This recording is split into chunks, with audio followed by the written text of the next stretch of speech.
In this simple video tutorial, I'm going to share with you how you can fix fundraisers not working on your Instagram account.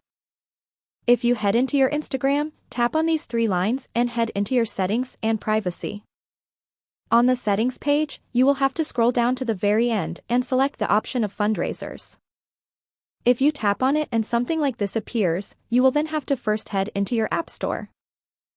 Check if your Instagram account is updated. If not, make sure to first update your Instagram account. Then refresh and reopen your Instagram account. You will be able to access the fundraisers option. If you still can't access the fundraisers option when your Instagram is updated, that means this feature is not available in your region. You don't have to worry about that. Instagram slowly adds up new features to users in different locations. That's how easy it is to add fundraisers to your Instagram account.